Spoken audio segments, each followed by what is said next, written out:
Hi. So, I guess I want to get out there what my story actually is. I grew up in a home with one parent that was an alcoholic, and another parent that was just emotionally distant. They were both immature when it came to feelings, and every feeling we had were somehow disregarded or made fun of to the point I couldn't even take myself seriously.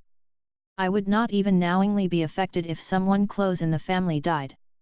Losing my feelings, I also lost my ability to know myself. I was also bullied for 16 years through kindergarten and out school. So I was depressed and full of anxiety every day with no way of expressing it or knowing what was going on.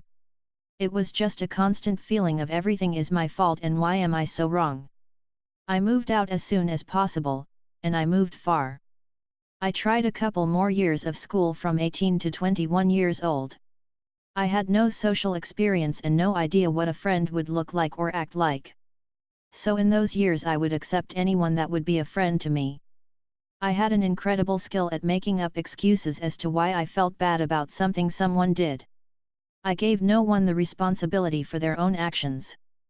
Obviously they didn't know better or I deserved it.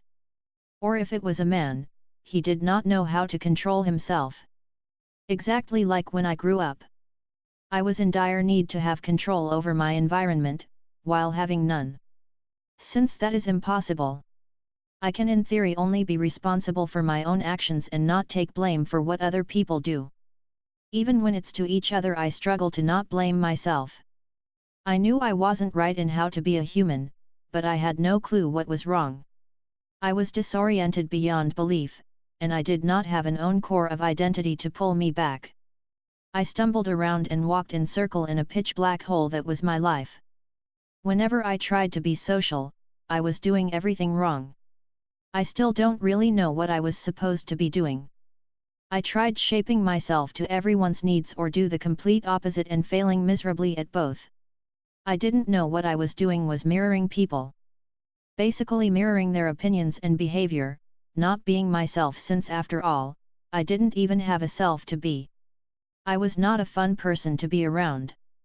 It led me to be depressed and obviously have social anxiety. After I fully dropped out of school, I eventually got into therapy for this and for general depression. After 5 years of on and off school and testing jobs while in this therapy, they diagnosed me with avoidant personality disorder.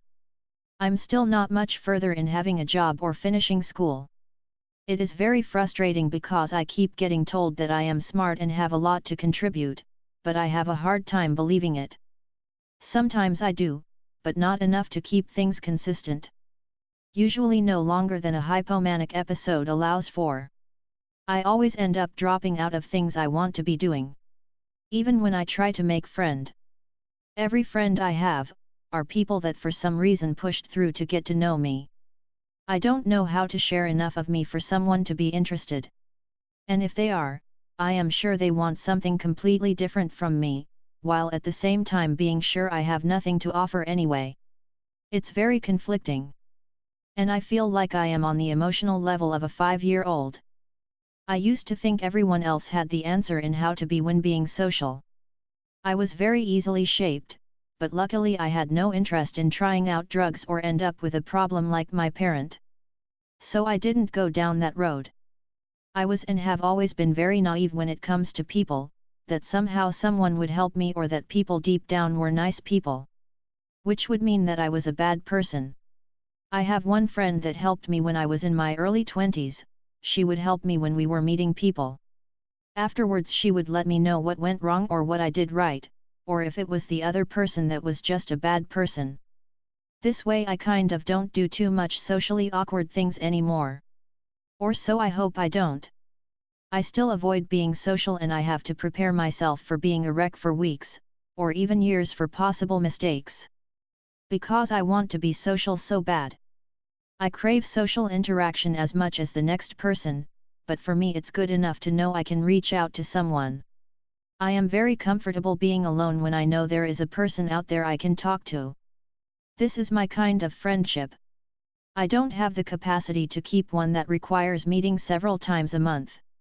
While on the other hand I suspect this comfort feeling is just hiding the truth, that it's simply safer to be alone. I think this is it for now. Bye.